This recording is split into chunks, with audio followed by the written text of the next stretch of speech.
Flory Models, I'm Philip Flory. Today's review, we've got the 1/72nd scale Sukhoi T50, 5th generation aircraft by Academy, something a little bit different. Now, okay, I know by looking at it, it looks like the love child between a F-22 Raptor and an Su-27, okay, but it's not, apparently. Okay, beautiful looking aircraft, nice box art by the way. As I said, it's supposed to be the new 5th generation aircraft from Russia.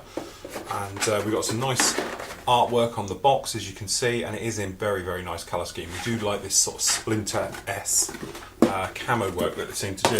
So, in the box, which is quite different, if we just start on the instructions first, let's move that out of the way. We've got the colour call-outs, which is quite nice, so we've got various companies down there, which is a nice change for them all. Russian colours are always a bit difficult to get hold of. So, as you can imagine, usual thing, we've got the seat going together into a cockpit tub. It's going to be like a clamshell effect, 2 halves we'll talk about in a moment, so it's going to be pretty straightforward going in. Intakes are always a bit of a pain with these things, but we've got full length, it looks like trunking down to the actual engines themselves on the intakes, which go in just like this, as you can see. Burner cans going in on the back, 2 halves going together, which will be the tricky bit no doubt, and then we have those control surfaces all going on. Into the main gear, we've got some lighting system going on to there, then obviously the main gear fitted, tyres going on, canopy going on. You have got the option for up or down gear, which is quite nice. You could do this as an in-flight look to it. And then just down in here we have the canopy, either you can have fitted open or closed. It's a sliding canopy, which is quite a nice touch. We have a boarding ladder for it, which is again a very nice touch, we like that. And then we have the colour call-outs and the markings for it. Different type of aircraft, very much obviously the 5th generation, like the Raptors of this world and everything else like that. We have one bag, which is particularly thin. I know why, it's these new eco bags, which makes you wonder if they fall apart if you have it in your stash too long. Not sure. Okay, so if you just move that one out of the way and go through. Okay, so first thing you notice, this has a texture like a sanding stick. It's like my stuff. I tell you what, that's not far out. That is rough as hell. So don't think you'll be doing this in gloss, because you're going to have to polish this right the way up. The panel line detail, as well as the plastic, is that really floppy, soft stuff. Anyway, I can't get over how rough that is. That really is textured horribly, you know. Anyway, recessed panel lining, as we'd imagine, it's very shallow, very soft. When I say panel lining soft, if you were watching the other reviews, we talk about the main kit. Panel lining, when I say hard and soft, soft is where it literally just comes in and sort of slopes down. Hard panel lining is where it's like 90-degree edges.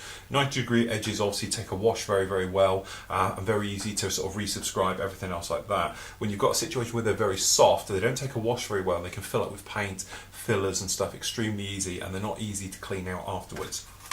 That's why these are soft. The others were with soft, normally they tend to sort of perhaps just disappear. Okay, instead of being a square edge to it, it goes along, it finishes. These, they just sort of go along and then finish. A bit like when you do it yourself, you know, you don't get that complete nice sharp stop to it.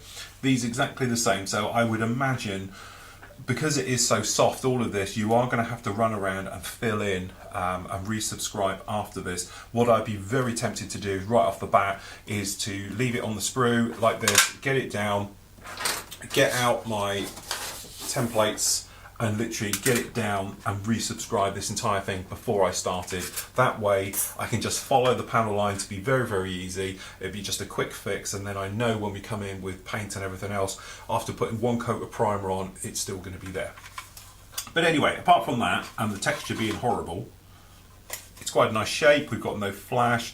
It's on the system, which I presume stops it sort of bending and warping, which is quite a nice touch down in there. It's just I'm a little bit concerned that by the time you've got a primer coat on it, you're going to have no detail left. The underside is even worse. This is horrible. Now, okay, it could be they're trying to recreate that dead flat look. So go and have a look at my 1/48 scale Tamiya F117, because I gave it this type of effect, but that's me giving it. I didn't want it in the first place, because this is really, really gritty. Okay, so it could be it's trying to recreate that. Am I just being positive? Probably a cup half full. Okay. Detail underneath, again, is extremely soft, just like all the others. The control surfaces, some nice moulding work going down in there. It will be a pain, I think, getting this all in. There's no real detail on this nose well, as you can probably see, to speak about. It's very, very boring. There's nothing in there. Be interested to see how well these two halves go together. Your last sprue, which is this nice big sprue, what we've got down here, which is where it doesn't stack up. This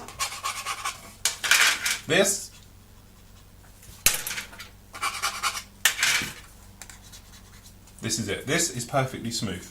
The control surfaces are all smooth and the tails are all perfectly smooth. This plastic here is a lot more harder, moulded, everything else just like that.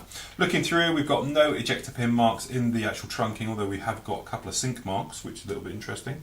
Okay, we've got some very nice fine detail for the burner cans just down the back here. The ejector seat as well, quite nicely done, as you can probably see. We've got some nice detail. Again, it's perfectly smooth. This is the outside of the intakes, okay, going right the way through. Cockpit, there's no detail to it whatsoever. The cans on the back, they're very, very crudely done. The ladder is very, very fine. That'd be interesting trying to even get that off the sprue without breaking it. The main doors, again, they're all very, very smooth plastic, unlike the main fuselage. The tyres, extremely crude to the point of they don't even sit in the holes correctly. You might be able to see how well the camera will pick this up. If I try and get the camera to pop in. Come on, camera, lock in for me. But the thing is, you might be able to see on the actual rubber themselves, the actual, looks like the hub is in the wrong place. Inside, the cans, pretty boring. Not a lot going on there. I'll reserve judgment in a minute for my conclusion before I suddenly jump on it. Okay, clear part is in a Ziploc bag.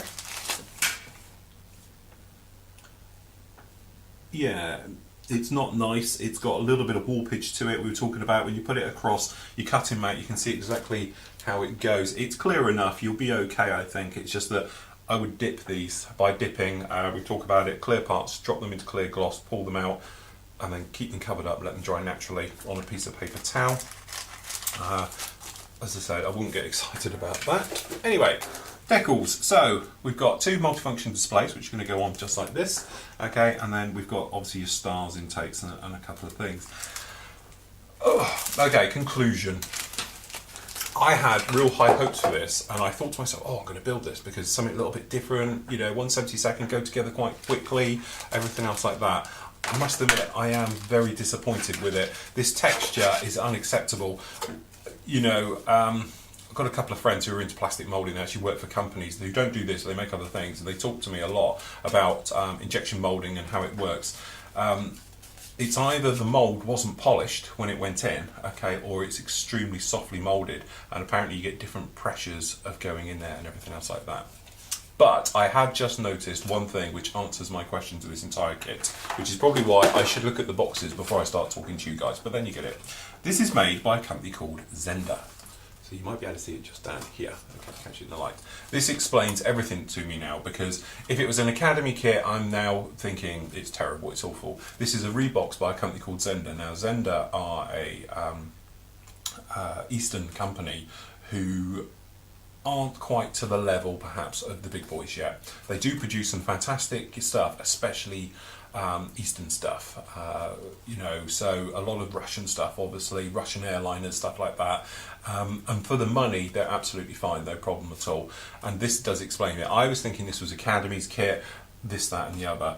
But as I said, it's the only sprue that says it. Or did I miss it? No, it is on the other one as well. But this is obviously clearly a rebox by of Zender's old kit. Well, it's not an old kit; it's a relatively new kit. But it does explain everything fully, because Zender do tend to be a little bit like this versus everything else. So there we go. That answers that question of why it's not perfect. It's because it's Zender's kit in an Academy box, which is a bit horrible. And I know a lot of people have said about old kits being reboxed and things like that. Sometimes if you look on the box here, if we have a look, it might actually say something about reboxing. It does actually. So this is where I have to say Sorry, got it slightly wrong. It does actually say injection parts by Zender as well. So obviously it is Zender behind all this one. It says it's a special edition, limited one. It may be that's why, because it's a Reebok. So Zender have obviously done a deal with them that says you can do X amount. We'll print you, stamp you out X amount of them. You put your own decals and instructions into it, and we'll do a deal like that. So there we go. So I'll take it all back. No. If you want something a little bit different, a little bit wacky, this is definitely the aircraft for you. It's going to take a lot to make it up to standard. You're going to have to rescribe it if you want to give it a wash and to make it look the part. But on the other hand, if you just wanted to do something a little bit different, perhaps, not worried about washes and stuff like that, you could do it in this nice splinter scheme, work a little bit of time on these engines, and really make yourself a fantastic looking 177 scale kit.